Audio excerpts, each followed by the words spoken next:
Hi there, I'm Judy Holland, and welcome to Happy Nest, the podcast where you can hear the latest research and best advice for living well when your kids leave home. Join me as I interview experts and explore how to reinvent yourself during this critical passage. I hope you'll head over to judyhollandauthor.com and check out my new book, Happy Nest, Finding Fulfillment When Your Kids Leave Home. At the time of the World Trade Center attacks, Virginia Buckingham was head of Boston's Logan Airport. She was blamed for the worst terror attack ever on American soil and saw her professional life collapse.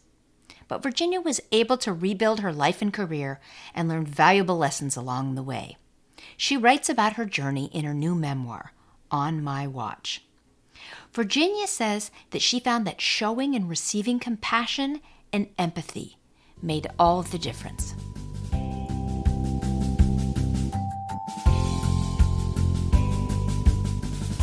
Welcome to another episode of the Happy Nest Podcast. I'm here today with Virginia Buckingham, who learned firsthand the importance of building resilience after a life-altering disaster that started with the 9/11 attacks. Virginia, welcome to Happy Nest. I'm so glad to be talking to you today. I'm really glad to be talking with you as well. Thank you. Virginia, tell us where you were on 9/11. I actually know because I read your new book, On My Watch, but tell us where you were just briefly on 9/11 and how did that affect your life? Sure. So I was the head of the Massachusetts Port Authority, which operates Logan Airport, and was on the way to the airport that morning to fly to Washington to meet with the head of the FAA. We were fighting very hard for a new runway at Logan to relieve delays, and was listening to the radio, having a cup of coffee, having a normal morning, as normal as it can be as a mom of a toddler working full time. And heard about the first attack and thought it was a lost plane like many others did. And then heard live the second plane flying into the tower and got a call very shortly thereafter from my office saying that 2 planes were off the radar from Logan Airport. 6 words that changed the world and certainly changed my life. So initially when that happened, you didn't really... That happened, but you probably viewed that much like I did from my post in the Capitol. I was in the Capitol as a journalist in the Senate Press Gallery, and I saw the plume of smoke go up. We all vacated. But it was so confusing. It's like the current coronavirus situation. It's really hard to make out what the whole picture is and how it'll affect you. In your case, you gained, because of the position you held, an avalanche of blame fell on your head. We're seeing a lot of blame today. We'll come back to that. An avalanche of blame fell on your head. Talk to me about that and what did that do to your psyche? It was incredibly painful. It only took 2 days. Talk to me about the blame game. And again, as we're all seeing now, there's a lot of blaming going on. That seems to be a basic human instinct. We can talk about the fear and the reason that people blame and sling blame. How did you get blamed? In what form did it hit you? So it became a media firestorm. So within 2 days, September 13th was the first story that indicated that I might be blamed, with the governor at the time being quoted saying that things needed to change and a source saying that that change might include my being fired. And it only went downhill from there. I stayed focused on trying to reopen the airport safely with as many new security measures as we could. But the scroll became, if I wasn't the one leading the airport, if I wasn't as young as I was 35 at the time, if I hadn't been a political appointee, perhaps they wouldn't have targeted Logan, was the argument, which is a ridiculous argument. And I thought it was ridiculous at the time, but it took hold. And it was only 6 weeks before I was forced to resign by the governor. And you're seeing your name dragged across headlines. You're doubting, you're worrying. It took a long time before you were absolved of this, but nevertheless, you went through this storm of uncertainty. That's really scary. What, you found yourself isolated and defeated, I believe. What was your psyche like? How did this affect you personally? So it really shattered my sense of self. So I had come to Boston at the age of 17, went to college, and started a career. I didn't know anybody here, and built a career that was very successful at a young age, and was known to be someone who was very strategic, Wait, you and were smart chief of and staff to two hardworking. governors, right? And you were what? How old were you? Like 29 when that happened, and I had succeeded by really hard work and some luck, like most people do, but mostly had this sense of self that I was a good person and I was going to do a good job, but be a good person in the world, and to be defined as the opposite, especially when I was sued for wrongful death by a 9/11 family who held me personally responsible and asked a court to hold me personally responsible. That was completely soul shattering to me, and to try to figure out, was it true? Because of course I started to internalize that blame and wondered and questioned, was it true what they were saying? Could I have done anything differently than what I had done? And that doubt hung over me for many years. So you had lost your job on the heels of this terrorist attack. You've been blamed. You've been publicly assailed in the press. I'm the press, but still, that's very difficult to be in the middle of a firestorm like that. Then tell me about going home after that. I believe you took a year off. You took some time off to reposition yourself. And this is a very good question for us now, because a lot of people are going to be finding that in the wake of the pandemic, their jobs are gone. They're going to have to reinvent, and they're going to have to find some of the chutzpah and the power that you found. They're going to have to dust themselves off and look in creative new directions. So tell me about that 1 year pause, and why not just charge right out there? What was with that pause? Oh, this tiny thing that I was 5 weeks pregnant when the planes hit the towers. I was pregnant with my second child. And so when I left my job at Logan, first of all, I wasn't a hot property. There weren't a lot of people looking to hire me, given how sullied my name had become. And I had my baby and my 2-year-old son. So I stayed home and had my child. And, I always had a career, and I never would have not have pursued a career again. But also financially, I needed to pursue a career again, like so many people. And so what I thought about is, what do I know I can do? Like, what is my core capability? And I'm a writer by vocation in my heart, I guess I would say. And I had always wanted a career in writing. And I thought, well, why not now? Why not try it? And so I kind of pitched myself to local newspapers, and kind of met with local business leaders and just said, what would you recommend? And it turns out the Boston Herald had an opening for a columnist and deputy editorial page editor, and took a chance on me. Not without controversy. My fellow journalists signed a petition opposing my hiring, which turned into a front page Boston Globe story.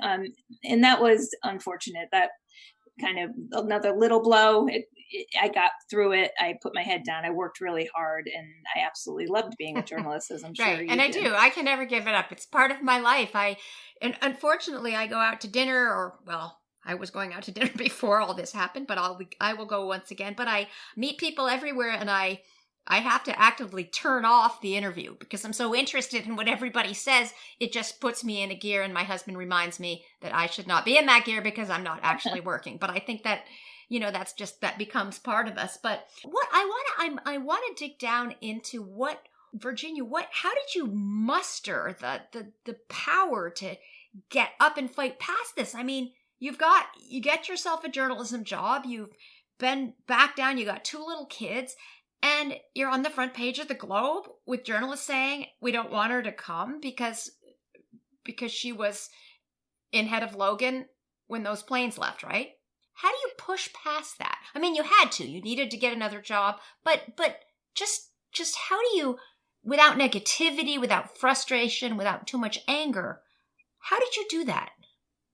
So in 2 ways, I guess I would say. First of all, the compassion of others is a big thing, and empathy from others is a big thing. And I found that in some 9/11 families. I found that in some strangers who knew who I was because of what happened and went out of their way to show me kindness. And that was incredibly soothing and healing for my soul.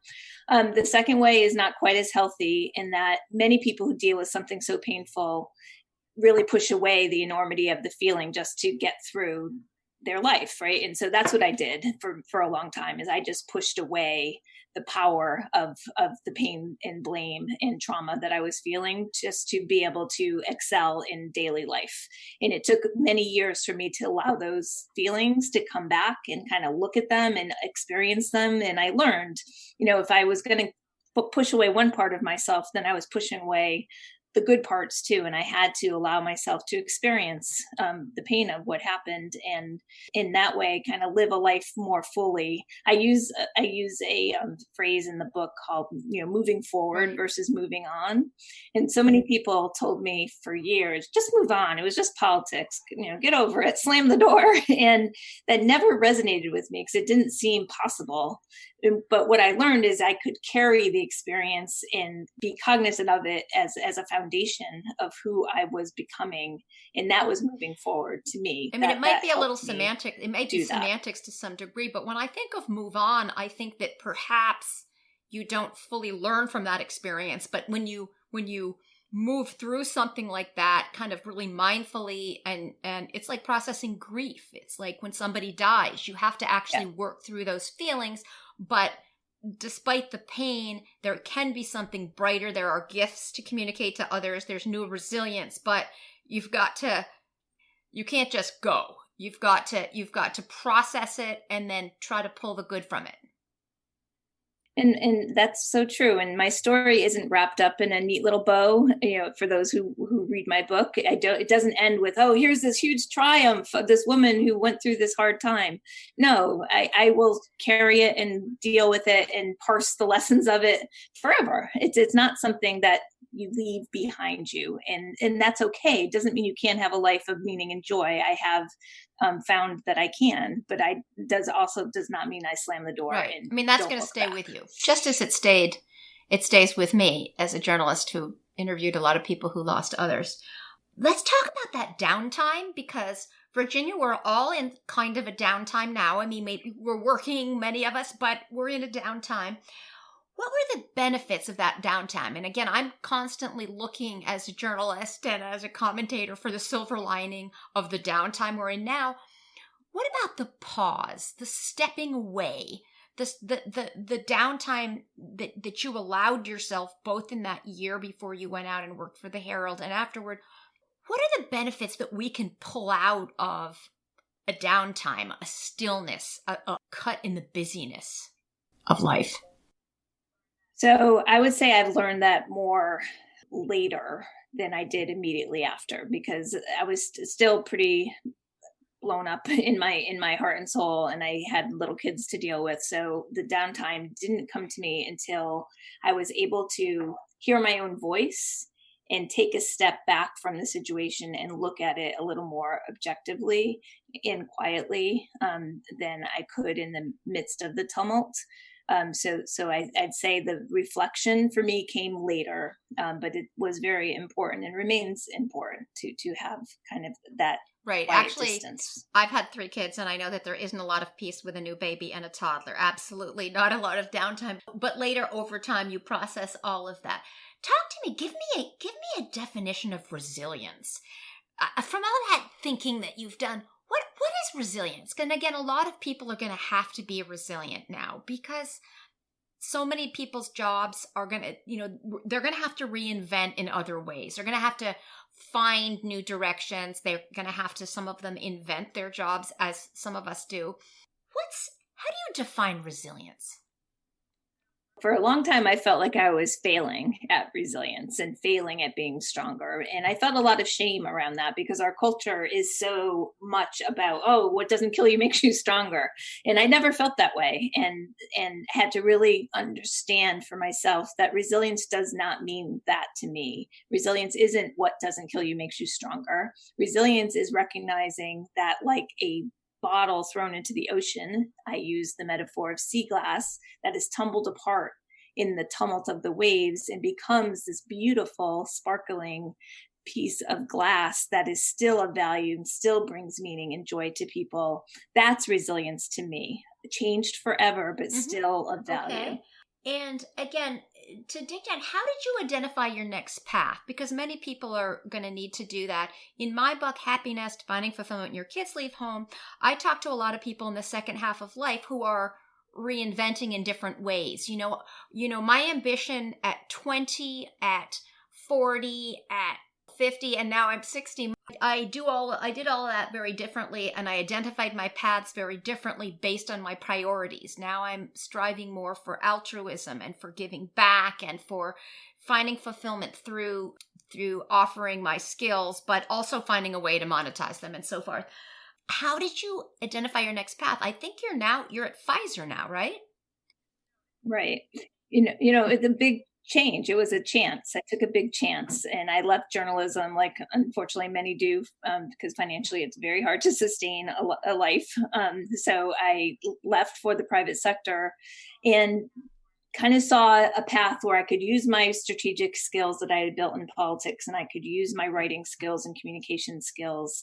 And just recently, actually, I took another chance in my mid-50s and moved during the week to New York City. And so our headquarters is in New York City, and I worked in Boston for Pfizer for 12 years, but then saw a job opening and went for it that required me to work in the city.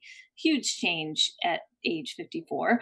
And it's an adventure, and it's, I'm at that point too, where my kids are leaving, and I kind of see myself as open to taking chances that I think will lead somewhere great. Whether it's exactly what I think it will be, I don't know. Well, it sounds to me by doing that, you subscribe to one of the life philosophies that I have for myself, which is I've just gotten comfortable with being uncomfortable.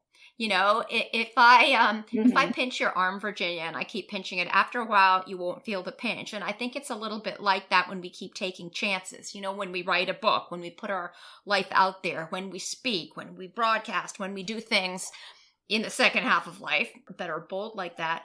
But it sounds like I think that was a big change. Did you get on the train, or you take a flight and you... I fly down every Monday morning, not during this pandemic. Our headquarters, we've gone to a work from home situation, but I fly down typically Monday morning, come home Thursday night, do laundry and grocery shop and clean all weekend, and then go back to work on Monday in the city. So it's a challenge, and it's interesting work. And that's okay. And, someone recently asked me, how did you explain all these changes in your career, if someone didn't know your story? And I said, just have to be honest about it. People respect authenticity. And if you can just, tell your story, you'll find, I'd say 9 times out of 10, you'll be, welcomed and Tell me about the appreciated. process of writing that book. Again, I went through shortly before you did a process of writing a book that has, for me, been a door. It's opened up one door, but I pried that open with a crowbar, and it's hard to do that. It's hard to write a book when you're busy, and also it's hard to put part of your personal story. Mine was only part of my personal story, but still, it's hard to do that. Tell me about the process of... Why did you do that? You had to dredge all that back up again. That was floating away, except on the anniversary of 9/11. Why did you do that? So, as I said, I'm a writer in my heart, and writers have to write. Whether they have to publish is a different story, but they have to write. So that's how I explore the world, is through writing.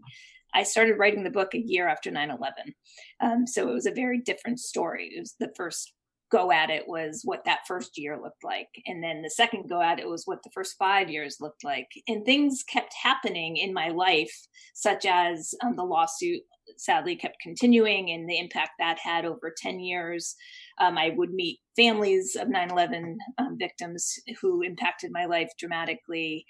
My story kept continuing, so I kept writing it, and actually couldn't bring it to a close for 13 years. And the reason was it took 13 years is I could tell my story, I could say what happened, but I wasn't able to articulate what it meant and what lessons I took from it. and wanted to share. And it wasn't until I entered a program that President Bill Clinton and President George W. Bush founded called Presidential Leadership Scholars that was about leadership and changing the world and how do you want to bring change, that allowed me to focus on that piece of my story. Like, what did I learn that I wanted to bring forth to help help people who are going through hard times, help leaders who are caught up in that kind of blame situation. So yeah, it was a long slog. I'm hoping if I ever write another one, it won't be that long. So what lessons, let's talk about the lessons that you took from this book. What lessons did you take from this book that apply to the rest of us? First and foremost, especially for those of us who have daughters, is to be your own hero in your story. And for many years, I looked for external exoneration, external validation, for someone else to say, Virginia, it was not your fault. Virginia, you did a good job. Virginia, you'll be okay. And I stopped listening to myself. And ultimately, no matter who said it, whether it was the 9/11 Commission or the courts or anyone saying it wasn't my fault, it didn't matter until I listened to myself and was my own hero. So I'd say that's a big one. Secondly, the destructiveness of blame in our culture is so endemic to everything, whether it's in politics or the media or just daily life. And I understand where it comes from, like to give yourself a sense of control over uncontrollable situations, or if you're angry or fearful, blaming is a very easy thing to do. It doesn't change a darn thing. It doesn't help anything. It doesn't solve anything. And, firing me didn't make aviation safer, certainly. Blaming, if a superintendent closed down schools too slow or too fast in this epidemic, that doesn't change anything. And my point is to solve and support and then hold people accountable after, and when you kind of have a chance to step back and see what changes need to be made. And then third is that idea that resilience is different than I think our culture says it is. I think it's accepting that you're changed forever by events is something that will give you the heart and strength to move forward. I think I seen you wrote somewhere that the sort of bounce back idea. What's this idea that you think that's out there? What is that just kind of put it away? What is that, and why, Virginia, is that not the way to go? So I was told when I got the job after Logan at the Boston Herald by a mentor of mine who meant very well that I had made a complete comeback, and that, hooray. So I think it's a way for people to feel better about themselves and others, to kind of put a neat bow on everything, and you can bounce back better than before from hard times. I just don't think that's true for most people. Maybe some, and God bless them. I wish them well, and I'm happy for them. But I think most people don't bounce back. They move forward, and that's a slower, more thoughtful, more deliberative process. I would agree with that. One also could argue that if there's kind of a reflexive bounce back, that again, we're not fully processing a situation, whether it's a crisis, whether it's a death, whether it's any kind of loss in our life. We do have to move through it. How can crisis or tragedy unite us? Right now, we're seeing politically and kind of nationally, we are seeing lots of blame, lots of division, where some leaders are looking to point fingers in directions constantly. But I think that is a very negative thing. How can we turn this on its head, this current pandemic, this crisis, and how can this unite us as opposed to divide us? I think it goes back to that sense of compassion and empathy that we should have for each other as well as for our leaders. So our leaders are in an unprecedented crisis right now. And are they all doing great? No, they're not. Are some doing great? Sure. But to have compassion and empathy for the situation that they find themselves in, and perhaps stop yourself when you want to send out that nasty tweet or Facebook post about something that someone has done, and just recognize that, and then have compassion and empathy for each other. That there was the saying before this happened, of course, that you never know what someone is going through. So keep that in mind when you encounter them. That's really true. Now we know what people are going through at different levels and in different ways, but we're all going through a really hard thing.